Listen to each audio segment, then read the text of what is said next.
Thanks for taking the time to sit down. Just to sort of get started, because I know obviously animation is something you're interested in, but I'm Yes. actually curious. I don't actually know a whole lot about your interests or like hobbies outside of it. Like, what are in your free time? What do you like to do? Mainly music stuff. I like to practice singing in my vocals and some guitar and do some recording.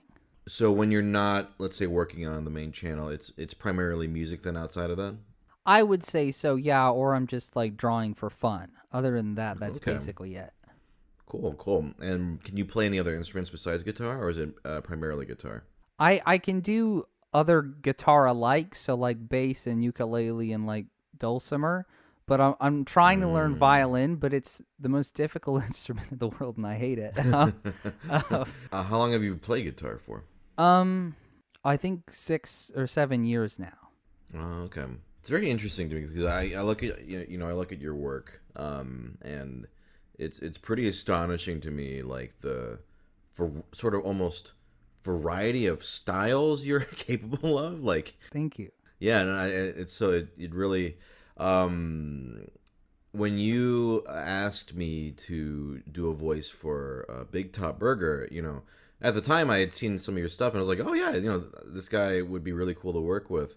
But I don't think I fully comprehended just how passionate your fan base was about, Yeah. or like when that sort of came out, like I was like, oh man, maybe I should have like I don't know, given more takes or something. Like at the time, I was like, I just kind of gave you. You kind of asked for like a very it was sort of a snooty anime voice. I said like evil anime rival voice. Yeah, and I was like, sure, I can do that. And then I watched the final product. I was like, oh my god, this is so good. And I was like, and then people were drawing fan art of the characters. And, I did not expect the fan art, and there was a lot of fan art of your character, Doctor. People really liked him. I think because of your voice, but I would say the design is great too. But I think people they hear your voice, they're like, "Ooh, who's this character?"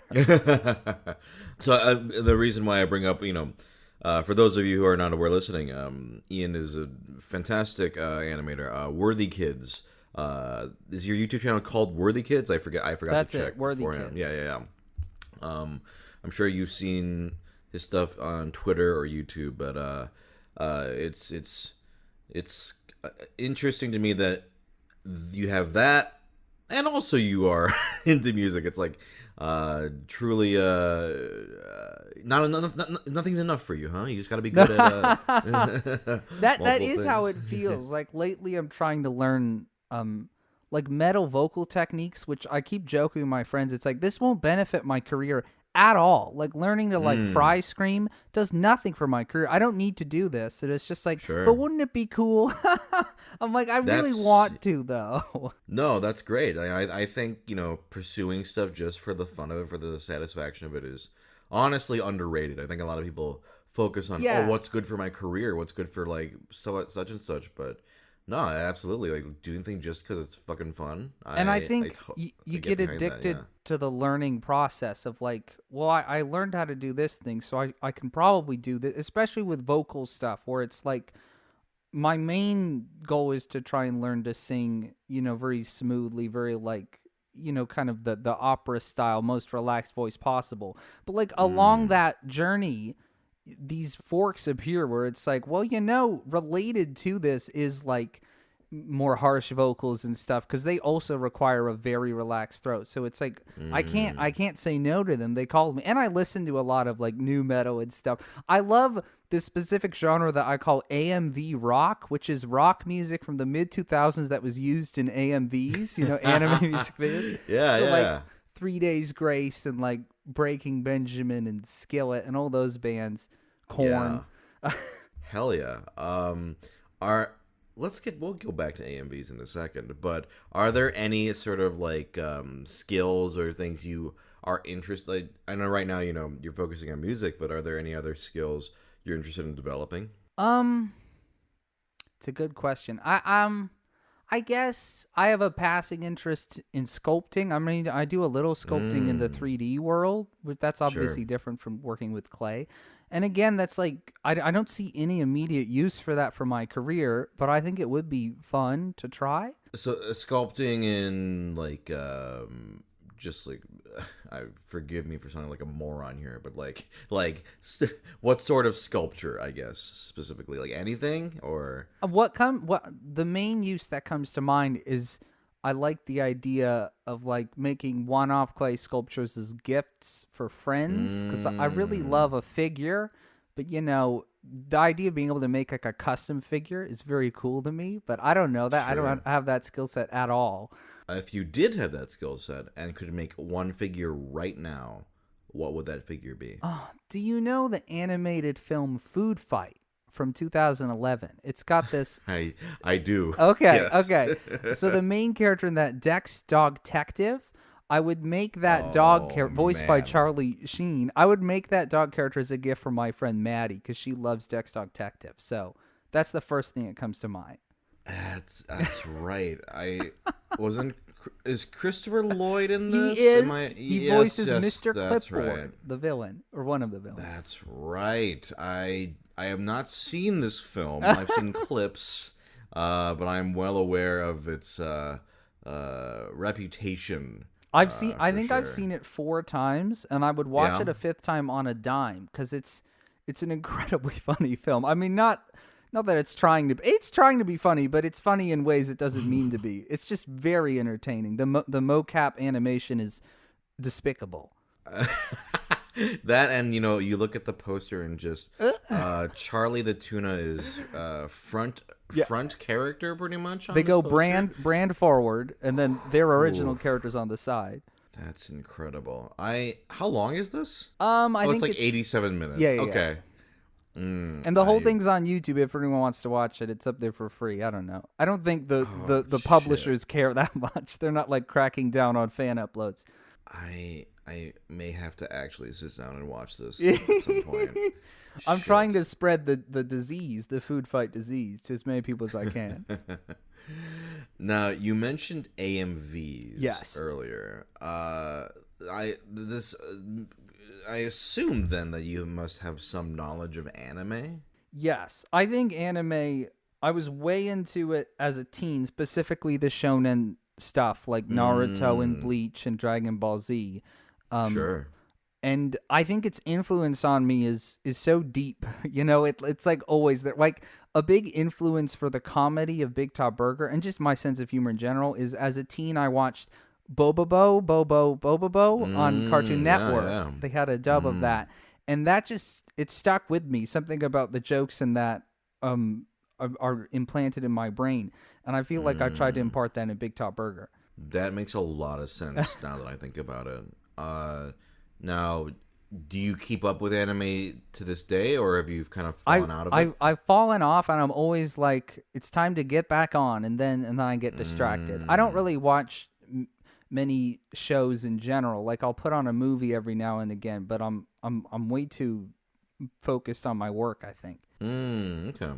You have time for Food Fight though. I Fifth do. time of Food Fight. You'll watch that on a dime. Okay. I Got will. it. Got it. Shit. So the fact that you would have seen it 4 times and would watch it a 5th time, because some bad movies are just so bad you Yeah. can't even watch. Like they're hard to watch once. But the fact that you've seen it 4 times means okay, there must be some entertainment value To me, in at it's least watching it for how bad it is. I almost want to call it a good movie. It's so bad. Like it's. I mean, I know people say so bad it's good, but like I would rank it up there as one of the most entertaining animated films of all time. Emphasis on entertaining. It's not well made in any way. If you look up like the lore of this film, it's so fascinating. Like the film was finished by an insurance agency because the company who shit. owned it was like, hey, this needs to be done now and you guys can't finish it, so we're gonna call on our insurance. And the insurance agency was like, well, I guess we have to animate the rest of the film, which is Oh God, and so that's that's the food fight lore. incredible. Wow. Okay. Well, on the note of animated films, I assume you must be a fan of animated films in general. Yes, yeah. I would be curious to know,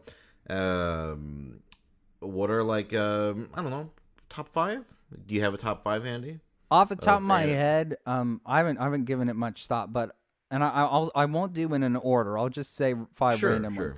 I would say Coraline. I think it's Leica's best Mm, picture. I think Henry Selick is so good. He just yeah. kills it.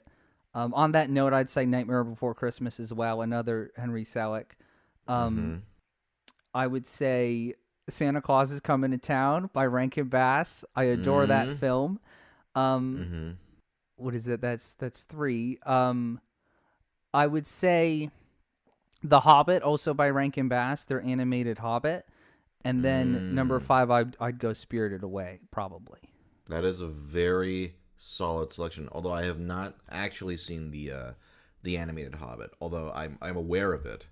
When was that one made? 70s, somewhere in the 70s. That's right. It's got this very 70s soundtrack with this like folk singer, Glenn Yarbrough. He does all these original songs, and it feels very Tolkien-ish. I think it's a good fit. That's right. I've seen clips of this actually, but I have not actually seen the whole thing. And old Rankin Bass is like very anime in its blood, because I think all of their animation was done in Japan. They would just like send the storyboards and character designs off and be like, "You guys animate over there." And so there's Sure. this inherent kind of 70s 80s anime vibe to everything, which I love. Interesting. Yeah, I'm mainly familiar with Rankin Bass just through the stop motion stuff. So I don't know if I've seen any animated stuff by them. Is there any notable things that you're like, no, you must have seen this from by them? Maybe animated Last wise? Unicorn. I know a lot of animation fans love that. Yeah. Okay. That's another one I haven't seen, but a friend of mine is a big fan. Okay. And Any others that and their are Frosty notable? was 2D. Their Frosty was 2D. I don't love that one, but Last Unicorn's very good. Oh, I have seen this. Yes, I have seen their Frosty. Okay. Which was, yeah, like you said, It's all right. It's all right. Yeah. No Hobbit for sure. No Hobbit. I would love to actually sit down and watch this animated Hobbit, because I do like the book quite a bit, and it's pretty faithful. I mean, they have to cut out some stuff because it's kind of, they got to trim it down. And the art style is very cool because it's a lot of detailed drawings, but there's not a lot of movement. It's like very minimal animation, but the drawings are so detailed. It's an interesting trade-off. I'm looking through the cast here, and as a big voice actor fan, I see one of my faves, Hans Conried, is Thorin Oakenshield. I don't know if you're familiar with Hans. I know his Conried. voice immediately, but I don't know what he's from. He's not primarily, but famously known as Captain Hook in Disney's Peter Pan. Oh my goodness! Yeah. Snidely Whiplash, just wow. Yeah, Well, this fantastic voice actor. This goes into a voice acting thing I love about a lot of Rankin Bass films, but especially The Hobbit, is everyone has these wonderful accents that are so hard to pin down, where they all have like a British vibe, but they're all American or not, maybe not all of them, but a lot of them are American actors like Bilbo and Gandalf. But they have, Sure. I guess it's kind of a mid-Atlantic accent, that like theater accent. It's very cool. I wish we could bring that back. Yeah, no, people will like do like, yeah, especially Hans Conried, like he had this sort of voice, or this kind of, that sort of thing, which is not an accent that exists, but was an accent that he just sort of made up. Like, he's American? Mid-Atlantic. He's American. I would have yes. said Hook was British. That totally. I he know, got me. right? He got me. It's a mid-Atlantic theatrical voice, and it works. I mean,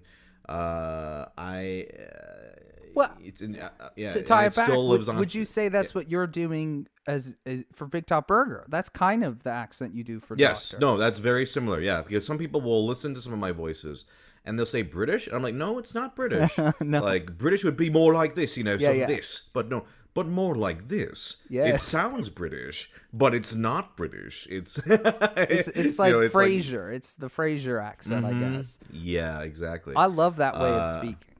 I would talk that way all the time if I could. I guess I could, but it'd be obnoxious. I'm just talking about voice actors now. But Hans Conried, like, I'm not sure are you familiar with like Adventure Time? I am, although I haven't seen like every episode, but I've seen a lot. Gotcha.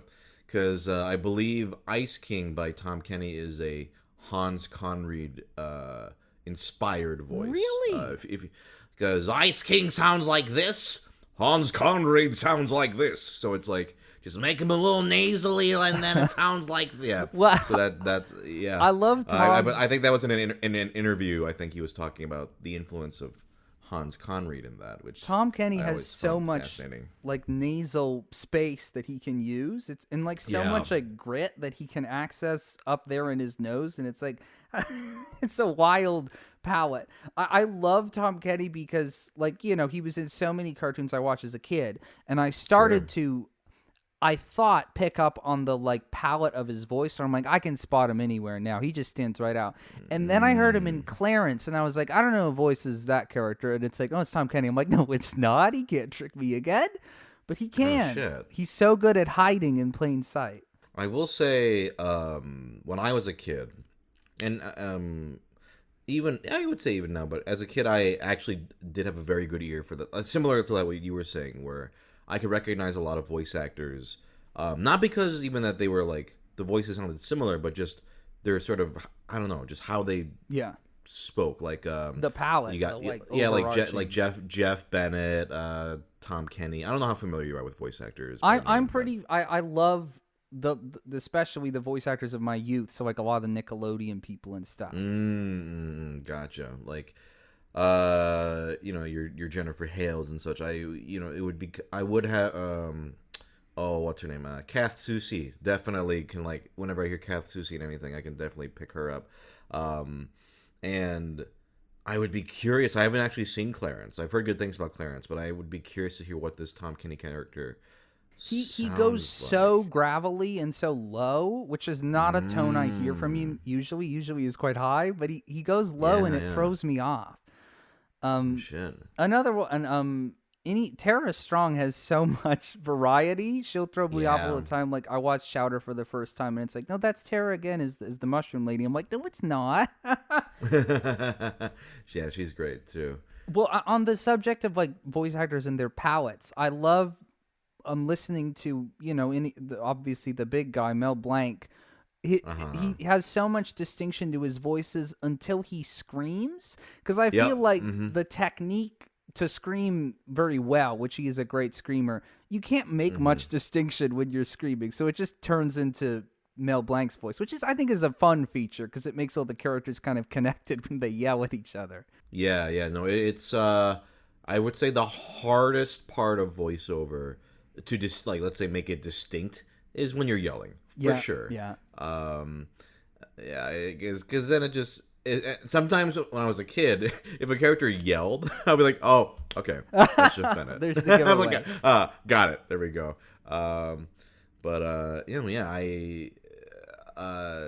It's interesting that you also like kind of have.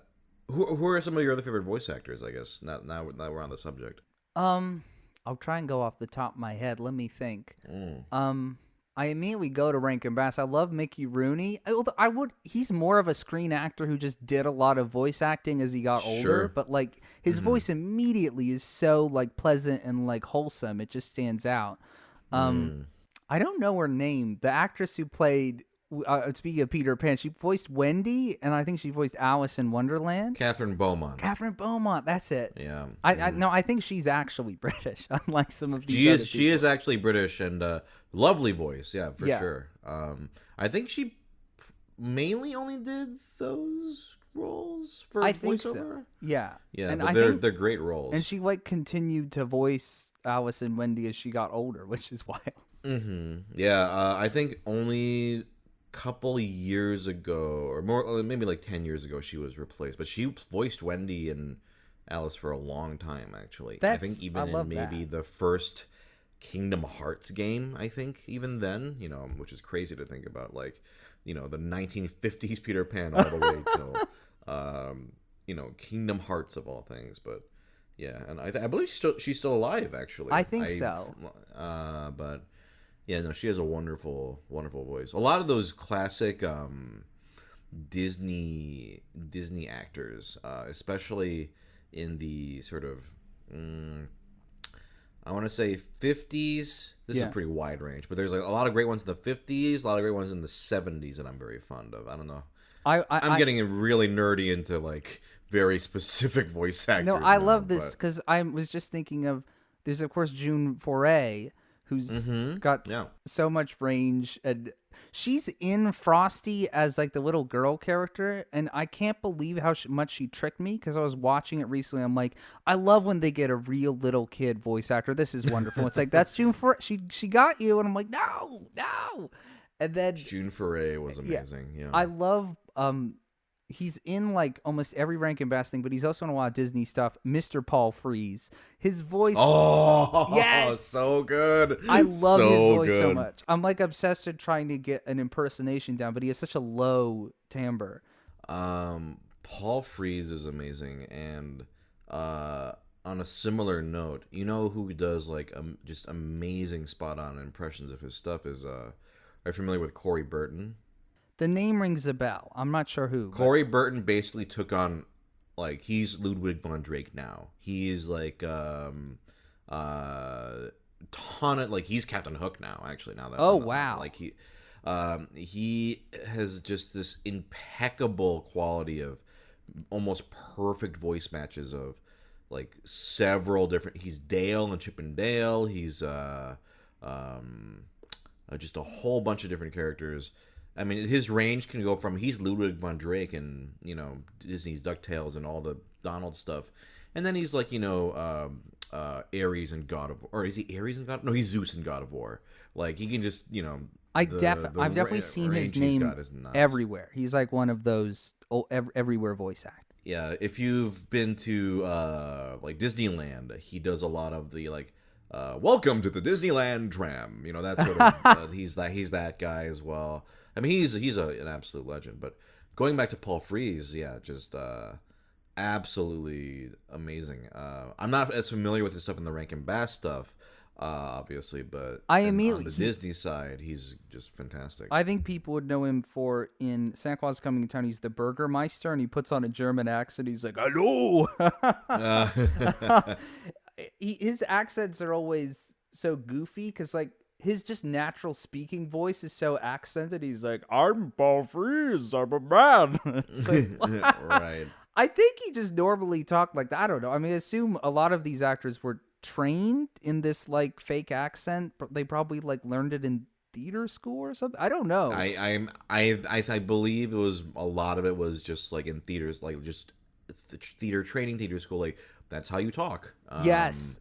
Well, another, of course, Vincent Price. Oh my God. I always thought he was British, I guess, even though he's definitely not. And I had a thought recently where I was like, does he talk like that all the time? Like that accent, it seems like I only ever hear him doing that accent, but does he talk like that all the time? And I found an interview with him, and it's so cool because he kind of does, but you can also hear a bit of his native like Southern accent. He's got a bit of a Southern drawl, which I would never put on Vincent Price, but like it's in there. It's just kind of hiding. Yeah, he is a legend. I mean, my favorite Disney film of all time is Great Mouse Detective. Oh yes, and his role in that is like one of the just most enjoyable performances in voiceover I think I've ever heard. I grew up watching The Thief and the Cobbler, the Richard Williams film, and he's the villain in that, and he's so good. He's so good in just anything he did. Oh man, it's interesting like the whole Mid-Atlantic accent. I believe that was obviously 40s 50s, everyone knows for that. But I think once the sort of, I think it was maybe the 70s, once the 70s sort of hit and films started becoming a lot more about like gritty realism as opposed to like, almost stage and a lot, stage influence.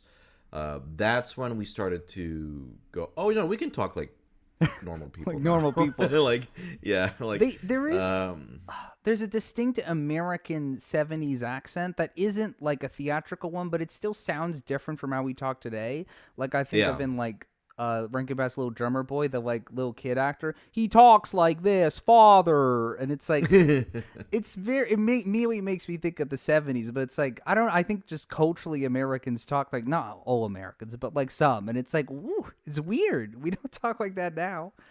Now that I'm just thinking about like how the Disney voices sort of shifted from the 50s, sort of Hans Conried era, to the 70s, like I think a great movie to look at for what the 70s Disney movie sounded like is Robin Hood. Disney's Robin Hood. Yes. Where you've got like Pat Buttram and all these sort of a lot of very like southerny sort of well, that has a lot yeah. Another one of my favorite voice actors, Sterling Holloway. I mean, wow. Oh yes. Well, his natural like tone, just the tone his vocal folds make on a bass level is so pleasant and like warm and charming, and then he can do all these things on top of it. But like, although is he in Robin Hood actually? I think he's. Oh, I'm thinking of he's the snake. You might be thinking of the Jungle Book. Jungle Book. He's the snake. Yeah. My bad. No, but yeah, absolutely the same era, like Winnie the Pooh, Caw, the Stork, and actually he was even beyond. He was in those for a while because he was in Dumbo. Is he in Peter Pan? No, I don't. I don't think so. No. What else? It's like he's the Stork. He's Cheshire Cat. Cheshire Cat. That's who I'm thinking of. Yeah. Wonderful voice. Very just like. That was his regular speaking voice, right? I think so. Yeah. Been like because that was all the voice he did, but he would play so many different types of characters, and having that delightful vocal quality, but still having the chops to like play like different. Oh man, just to like bring it up and bring it down. I think he's yeah. Well, I'm thinking about all the other. I love Alice in Wonderland. That also has Mr. Ed Wynn, of course. Yes. Mm-hmm. Yeah. Easily the most imitated voice of all time, I would say. Yes. Yep. I've heard you do an Ed Wynn. I know. I think Do you do an Ed Wynn? I haven't really tried. It doesn't come up, but I feel like most people can do something. Yeah. Yeah, exactly. To get it really good, you have to study. But like, it's what a thing to have a voice. I guess it's sort of like Groucho Marx's iconic makeup leading to the disguise glasses, where it's like you did something so iconic at a specific point in American culture that you've become immortal. Yeah, exactly. Like a lot of cartoon voices are just this is my take on this person from the 50s, Yes, yeah, which is always fun because then sometimes it just becomes a whole different thing, and then new voices are formed, and it's always interesting to see. I love watching older movies where they do an impression that the audience is supposed to get, and I'm sure they did get in like the 70s, but I don't get it today, or I have to think really hard to get it. Like Rankin Bass has their one attempt at a Halloween special. It's called Mad Monster Party. And the main character talks in such an odd way. He's supposed to be just like a normal young man, but he talks like this. And I'm like, is that supposed to be Jimmy Stewart? And I was like, as soon as you did, I was like, that Jimmy Stewart? It's supposed to be, but it's not very good. And it's like, why is he Jimmy Stewart? And he like works at like a pharmacy, and it's like, okay, is this like a joke? Like, it doesn't really, culturally, it doesn't make sense anymore. But my favorite one is, and I wish more modern day horror stuff did this, so like jokey, like Hotel Transylvania stuff. The Invisible Man, the guy they got is doing a Claude Rains, like like this kind of voice, and it's like he's been forgotten. His Invisible Man voice was so iconic, but it's like, I guess it wasn't iconic enough because I don't think people would get that today. They're like, Invisible Man shouldn't talk at all. Right. Now, I guess, with, I mean, obviously, like, with your stuff, you do voiceover, but, I mean, is that something that you're interested in? Like, or are you more like, is that more of a hobby? I would say it's a hobby. I don't really want to, like, become a professional voice actor. I do like when, like, other animator friends reach out to, like, you want to do a voice in this? I'm happy to, because I do love to voice act, but I don't want to, like, make that my career or something. I'm busy. I'm animating. you've got your that's your passion. I get that. Well, Yeah, and cool. I'm obsessed with imitations because they're so, there's something to work off. Where it's like I have I did a skit recently where I wanted to pull out a Mater impression and then an Olaf impression. And Yeah. Mater was very hard. I don't think I did a good job, but I worked hard on my Josh Gad, and I think I got his kind of vocal tone close. Mater was really. Mm. I watch videos. I'm like listening to Larry the Cable Guy, and I'm like, I don't know what. It's not very specific voice. He kind of changes it a lot. It's not very. Yeah. I don't know. It's not easy to do an impression of. Yeah, no. I first off, I loved those. those are great. Yeah. I mean, it's interesting with Larry the Cable Guy. Like, since it is a voice that he's putting on, you're aware of that, right? That's not his actual. Yeah, it's not. Yeah, right. It's really his accent. Right. So it's like, yeah. I think there's probably a lot of inconsistencies. So it makes it probably a little more challenging to pin it down because it's not. When I did my impression, I did almost a constant grit to it because in my head I'm like, Mater has a gritty voice, but I watch back some clips and he talks more like this. It's not super gritty, and then it gets gritty, and then it's not, and I'm like, oh, that's so inconsistent. Like, I don't want him to sound like Olaf for the skit, so I need him to sound gritty. To sound like and grittier. then Olaf can sound like this, like, oh, okay. I don't know why Josh. I mean, that's just how Josh Gad talks. That's his normal human voice, but it has such an odd quality. It's like creaky. I had first heard him in, I think, Book of Mormon, and then so to see. I love his singing. He's an amazing singer. His singing is great, and so to see sort of where his career has gone is, I mean, obviously that was huge, and then to just be Olaf, and it's pretty wild. Now I like to give the guest an opportunity to, if you would like to bring up a topic or ask me a question or anything you would like. I like to give you a chance. If not, don't worry about it. I got other things we can talk about. But if there's anything, I'm still mentally on the subject of voice actors because this is something I'm very interested in. I was just watching the sequel to Beauty and the Beast, Belle's Enchanted Christmas. Is that what it's called for the first time? Yep. And of course, this ties into easily one of the best voice actors of all time, Mr. Tim Curry, who I'm just. He's someone who. Anytime I hear someone attempt an impression, I'm like, that's not it. And I might try to do my own impression. I'm like, that's not it. I don't know what. Well, because he has so much range, I guess. But it's like you just have to be him and have his body, and then suddenly you'll have the voice. Because he's all over the shop with his accent and like his range. He goes up, he goes down. That was a movie I owned as a kid. Really? Belle's Enchanted. Oh yeah. I didn't have it, but watching as an adult, I was like, "This is wild." They do a bit of retconning with the Beast. They do. He's suddenly very like emo. He listens to sad organ music. I'm like, I didn't think that was in his character, but apparently it is. I just love that they introduced who plays the ornament angel? Yeah. Shoot. Bernadette Peters? Bernadette Peters. That's it. Yeah. So, they introduce all these characters, but it's supposed to take place, obviously, during the winter of the first movie. Yeah. And it's like, did she break? Did she shatter?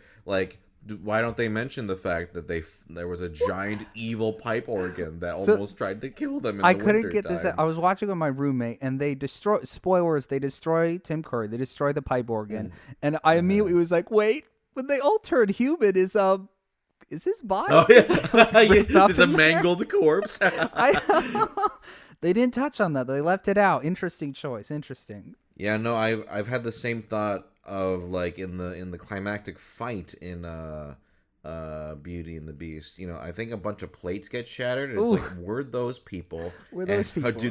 Are those body shards now? Do they do they just scraps of flesh when they all turned back into human form? I'm not sure, but on Tim Curry, I always. It's definitely not fair to compare voice actors, but I do think of him. He took on a lot of similar roles to Vincent Price, and in a lot of ways, he feels like the next generation's Vincent Price. And I always think who is the? Because Tim's retired at this point. Is there anyone who's taking on those roles nowadays? Like the the villain with the deep voice. He's hammy. I don't know. I feel like I don't know if the torch has been passed, but I don't know. I'm not super up to date on like what's happening in the voice acting world. That's actually a very interesting question, especially if we're talking about the voice act.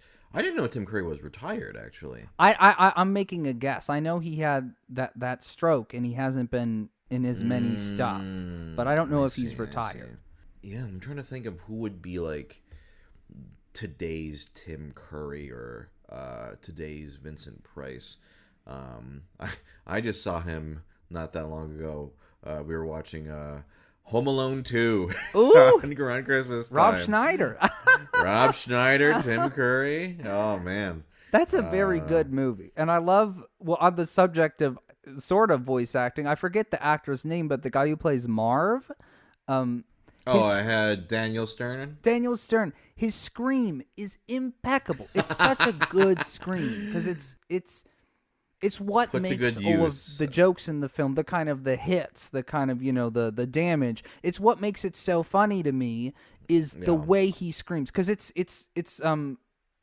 he means it. He's really screaming. Like it's not an act. And it immediately makes me really think of, being electrocuted. Yeah. Yes, and 6 bricks right to the head. 6 bricks. It immediately makes me think of beloved, action comedy Tom and Jerry. And I think what makes so many of the hits work is Tom's scream, which I only recently found out is William Hanna, right? Mm-hmm. Yeah. Yeah, so good. I'm obsessed with like singing and like singing technique, and it's wild to me that I'll be listening to songs and I'll hear someone hit a very powerful high note, and I'll get out my phone and I'll like sing the note into it and see what note it is, and I'll like compare it to other notes. And one of the big high notes that everyone loves is the tenor C5, which is what like Pavarotti sung all the time. It's this very powerful high note. And I'm listening to William Hanna do the Tom scream, and I'm like, hold on. That's a high scream. What is he screaming? It's like, it's the C sharp 5. I'm like, what? And it's like, I don't know what he's doing, frankly. I mean, it's just so like chesty and powerful and like blood curdling. I don't know how he does it.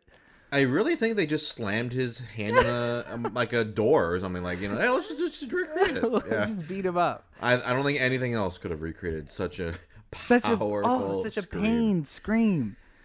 Going back to your question, I mean, I'm still trying to think of like who is like the Tim Curry, and there's a couple of voice actors. Corey Burton was one of them who I like. He's usually brought in as like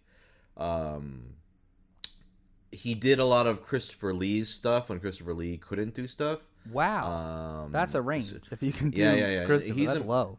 I mean, he's amazing. So, like, in a lot of Kingdom Hearts stuff, he would do... I think after Christopher Lee passed away, he took on the role. I believe. I'm not positive. I'm not that big on Kingdom Hearts. I don't know. But I'm aware.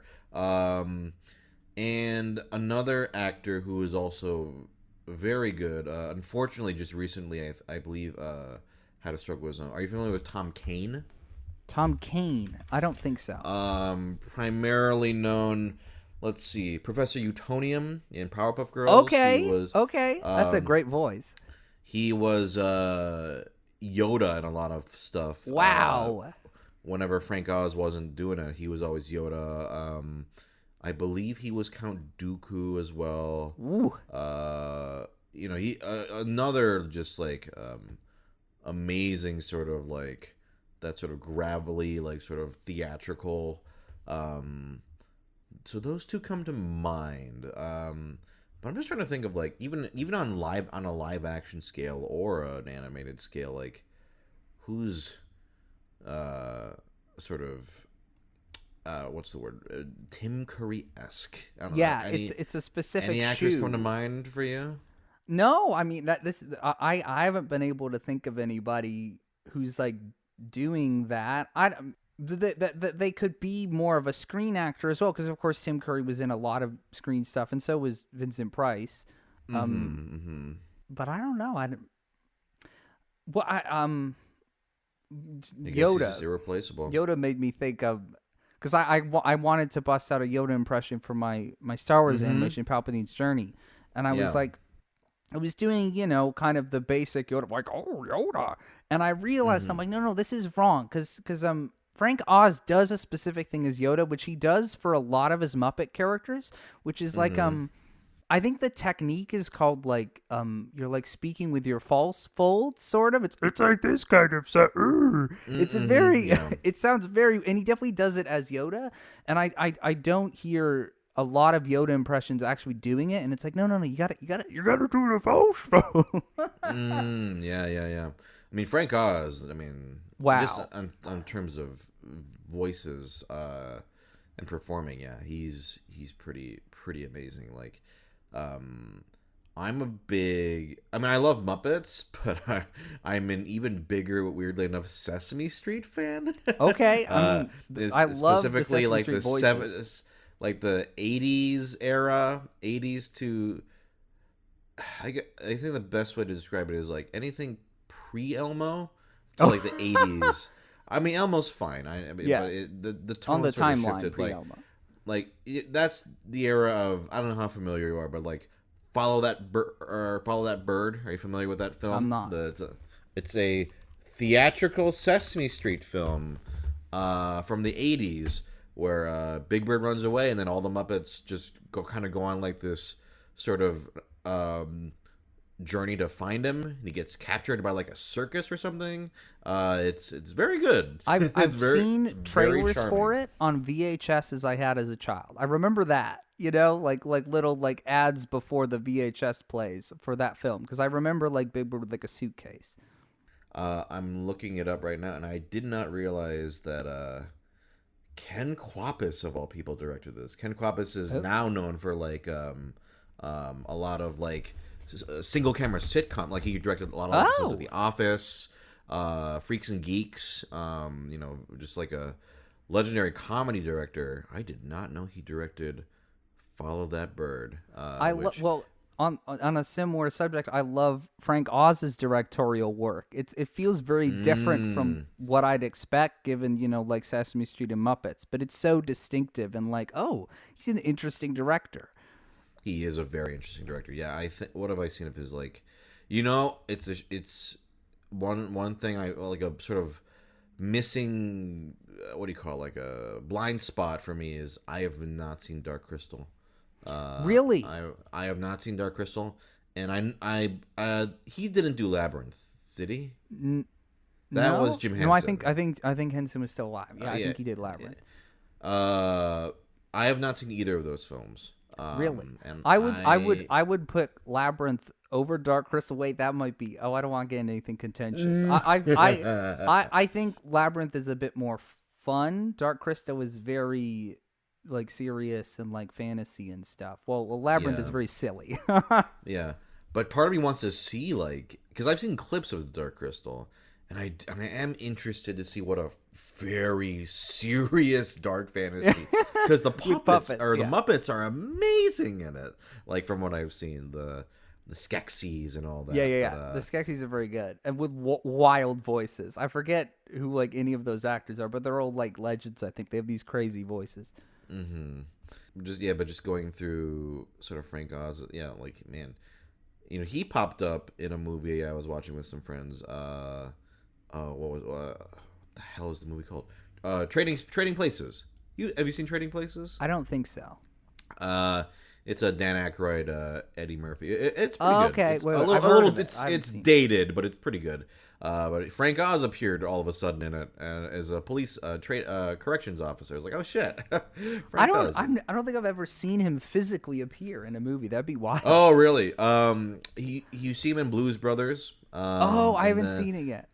And I think Trading Places might be like a reference to that. But I know he shows up in like a couple movies here and there, just as like a cameo, basically.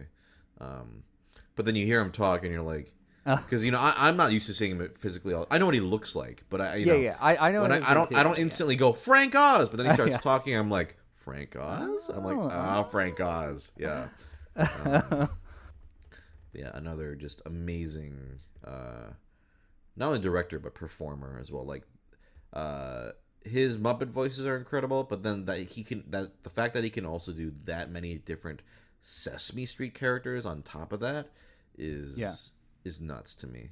And I still think his dynamic with Jim Henson as Ernie and Bert is still some of the funniest shit. Oh I yeah. think.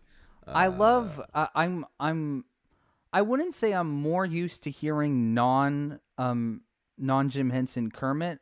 Maybe I am though, because I feel like a lot of the Kermit clips I see are from post Jim's death stuff, and so when I Really? hear original Kermit, it throws me for a loop because I'm like, oh, that's slightly it's deeper and more muffled than the more modern Kermit. I feel like. And it's more Wow. naturalistic. It feels very like this is just a guy talking. This is just how he sounds. Well, like Yeah, have you modern heard Kermit's, Jim they're very like Henson's? an impression, like oh, it's Yeah, like I would say so. There's been three people who have done Kermit. And have you heard Jim Henson's regular speaking voice?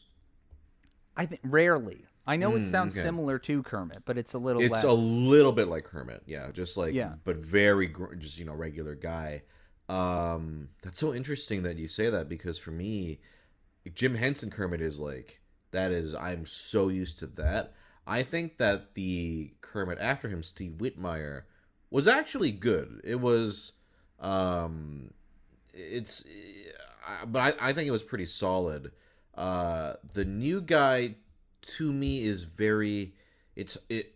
I always want to give the new guy a shot because it's not easy to take on like an iconic Yeah. role, but it is a little jarring for me right now. I'm hoping that as time goes on, like maybe he'll grow more What into it, but it's on a tough. related subject, I saw people like tweeting about the. I don't know if he's the new Bugs actor or if he's recent to the role, but he's the guy currently voicing Bugs. Eric And I Bauza. was, yeah. I was pretty impressed by. I think he also does Daffy, which if you can do Bugs and Daffy, that's a gold star for me. That because they're related, but they're not. They're not. They require different stuff. Eric As Bauza voices. has a very good range, and he did. There have been a lot of Bugs actors, Yeah, actually. yeah. And some I actually thinking back on them, they're all pretty good. Like I know, Yeah, that's true. That's Billy true. West I did him haven't at heard, one like, a bad point. Jeff Bergman did him a lot. Um, yeah, there's like several different Bugses, and they've all been pretty good. And I think Eric Bauza is also very good. Um, yeah, it's. Now I'm trying to think. Are there any ones that I'm like, oh no, I've got an answer for a character where I'm like, yeah, I don't know about the new one, and it's so Mickey Mouse, Oh, the current of so there's two Mickey Mouses right now, and the one in the shorts is great. That's Chris Diamond. I don't know how to say his last name, Diamantopoulos, but are you familiar with the Paul Rudish Mickey Mouse shorts? I've seen clips from them, but I haven't watched them in their entirety, which I should. They're fantastic, and that Mickey is amazing. Like, and I think it helps that they let that Mickey be a lot more than just your Yeah, typical. like he's just, up, he's down. He's Yeah, very he's animated. I very heard that. very frantic. Sometimes very he just gets to go all across all sorts of emotions. Whereas the current Mickey for like official stuff is the voice is all right, but I don't think the acting chops are there. So, Like, it's like it's a pretty good like impression, but the guy before him, Wayne Allwine, was like, I think he's like Mickey. Like even I think I like his Mickey even more than like Walt Disney doing Mickey. Like I think I forgot. Is he the original Mickey? That's wild. Walt Disney was the original Walt? Mickey. Yep. That's Uh, why I can't imagine him being. Well, I guess like the his like presentations. That is voice acting, of course. Just him doing his normal voice because he like has to speak. But it's wild to think of him like in the booth being yep, that's him. And then I think there were the Wayne Allwine was the voice of Mickey for a long time, like I would say 80s till not that long ago, maybe like 10 some years ago. So it's about 30 years, and to me that's like the perfect Mickey voice, like in terms of warmth and emotional What depth and acting. this ties into something which I wasn't sure if I wanted to say it, because it might be a little contentious. But if you're Sure. willing to get not be super happy with a Mickey, there is a very famous replacement, second voice actor for a character who I've never really cared for, and he's so good. He's such a legend, right? It's Frank Welker as Scooby Doo. Oh I yeah, just yeah, love yeah. I love Don Messick so much, and his Scooby voice to me is like it's perfect. I mean, he Yeah. invented it. And Yeah. then Frank comes in, and it's obvious they cast it because it's like, oh, it's Frank, he can do anything, and I'm like, he can, but I don't know if he can do Scooby. And I know he's like he's been Scooby longer than Don Messick has, but it's still Wow. like I don't know. It is hard because Don Messick's Scooby is so iconic. It's so good. It's so I good. love that he sounds more dog than man sometimes. Like you can't even Yeah. understand him. Yeah. No, I definitely see where you're coming from. I think Frank Welker's Scooby is good, but it can't match it. I mean, And it hurts him that they write so much dialogue for Scooby now. yeah. And Full that's not. Oh, sentences, it that's a feels lot like. to ask of Frank. Exactly. I kind of feel the same way. Like, I think about in the same cartoon, I think he does a good job, but it's very hard to match Casey Kasem as Shaggy. It's impossible Yeah, because he's another yeah. one where like his bass vocal quality is the thing you would have to imitate, and that's the thing you can't imitate. It's just like his bass sound, and then the Yeah. stuff he does on top is what people are imitating. But like, Yeah. Like, Matthew Lillard is good. And did you watch Scooby-Doo Mystery Incorporated? I've seen a bit of it. I would say definitely worth watching all the way through. It's very good and like very smartly written. I think if you watch only like the beginning of it, you might be like, "Oh, this is it's cute and but it goes to very weird places." Like, I don't know how familiar with where it goes. I In think terms of I think tone. I'm vaguely aware of the plot. I know they get in the live action Velma actress to like voice a character at some point, which I think is fun. It goes like, this is, I would say, almost as a Scooby Doo sort of project. It is like one of the smartest written ones because it basically takes Scooby Doo's formula and then almost has like a lore reason for why it is that way. It gets very dark and very extremely meta towards the end. It's, I don't know. Because there's like a crazy plot twist that happens halfway, and then it goes this wild direction for the second half, and it's like, oh, this is And who? just I'm I having a assume lot that of Daphne is the Daphne's gray, but who's Velma? Oh, I believe, I don't want to get this wrong. Is it? What's her name from Garfunkel and Oates? I don't think it's Kate Micucci yet, because It's not Kate Micucci I think yet? Kate came in. I thought. Let me check. I could be wrong, but I think she came in the kind of like Family Guy looking Scooby reboot. I think that's when she was introduced. You might be right. Yeah, no, it's Mindy Kahn. That's right. Oh, I Okay. think it was maybe right after this that it was Kate Micucci. Then Kate came in. Yeah. Yeah. I mean, I adore the original Scooby Doo cast. I love how simple they are. Right? They're most of them are using their natural voices. Like the Velma actress just kind of sounds like that. I think she's Canadian. She has that like accent. And then like Frank Welker's just doing his normal voice. Casey Kasem's more or less doing his normal voice. And then the two original Daphnes, they're just very natural. And then you have Don Messick doing this insane thing. And I love that. Yeah. It's honestly a wonder that Scooby-Doo became popular at all because, obviously everyone makes fun of like, Jabberjaw's the same thing, but no, they're right. Like there's like 10 Scooby-Doo like Yeah. around the same time. Like, it was funny. My wife and I were watching old cartoon intros, including some stuff we'd never heard of, and I was not familiar with this show, Goober and the Ghost Chasers. Okay, I think I've heard of this. Okay. Oh my god. Look up I'll link you the intro or something after this, but like it's Scooby-Doo but a sickly blue like dog who I think the ghosts are real. Yeah, I think the ghosts are real, and it's so stupid. Like, I mean, this the Hanna-Barbera mold of like, people will eventually make knockoff companies will become a thing, Ratatouille and stuff like that. Right. What if we did that ourselves Yeah. and made knockoffs of our own shows? It's like, okay.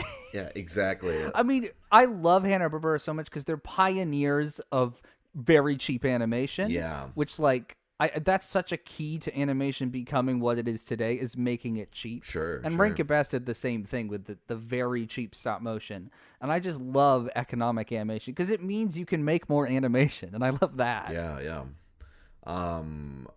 That and like and you'll know the name of this designer, the guy who's the character designer of the original Scooby-Doo. I don't know his name. He also did Fred Flintstone, I think. But yeah, he's amazing. He's a Japanese, right? Japanese. Yes, yeah. I'm gonna look him up because I want to get his name right. Definitely my friends would know his name because Yeah, he's big in like comic communities. Yeah, like, but I just, in terms of his how it makes, as a kid I never would have thought like, oh yeah, it's like Japanese style influence. Iwao Takamoto, yeah. That's it. Which, I mean, he was started in like Disney and stuff, but like just the designs for Scooby-Doo are like, they're simple but they're very pleasing. And they're so nice. And even I that's probably, I wouldn't even say probably, I would say that's a big factor as to why that show was the show and not like, I don't know, Jabberjaw or so. I cannot think of what the designs in Jabberjaw are off the top of my head. I feel like I can picture a lot of the knockoff shows in my brain, and just the basic character designs. Like, they have one where it's the ghost of an old pirate. Is that like Funky Phantom or whatever it's called? Funky Phantom, that's it. And it's just like, it's a fun idea, but it's not Scooby. Scooby's such a basic, like, foundational idea of what about some teens and a dog. That's it. It's very wholesome. I believe he also designed Penelope Pit Stop, which is another great design. And I do that. Wait, I love that voice actor who voices the villain. Oh. Shit! Paul Lind. Penelope Pit Stop. Yeah. That. Oh man, so good. And he's in the Charlotte's Web. Yep, as Templeton. Templeton. I as a child, I just loved his voice so much. It's so good. There are a lot of like we've been saying, the 70s, so many good fucking voice actors. Well, a name who's been on my mind who I want to bring up is Thurl Ravenscroft. Is that his name? They're great. Yeah. Thurl Ravenscroft. Yeah. Like the Mr. Grinch singer. Yes. It was only a couple years ago I found out because I was like looking up the singers in old Disney movies, and I was like, oh yeah, a lot of these old Disney movies and a lot of old Rankin Bass have like deep voiced men's choirs. It's very distinctive of the time, like in the Heffalump and Woozle song. And then I find out it's like, that's just Thurl. It's just him. Because he worked on all those projects and he's credited as just bass voice. Yeah. And I'm like, did they like double track and like triple track him to turn him into the low section? Because I would have assumed there would just be like 10 people they could find with very low voices, but I think most of the time it was just him because he had such a low voice. Yeah, I would not be surprised if that were the case. He's amazing. Oh man, we could just go on and on about it, but we're actually at about the hour mark, which this kind of flew by. Yeah. I think for me, like, I don't think I've actually had an episode yet where I just nerded out about voice actors, especially one around this era. So you were like the perfect guest to bring on, because I love the 70s voice actors and like 60s and stuff. They're so fun. Oh man, well, thank you for being on. And where can people find you? They can find me pretty much everywhere at WORTHIKIDS. It's WORTHIKIDS, like on Twitter and YouTube and stuff. YouTube, Instagram. And like I said earlier, like, if you're not already familiar, his work is just great. Very funny, great animation. So Go check that out, especially Big Top Oh Burger. yeah.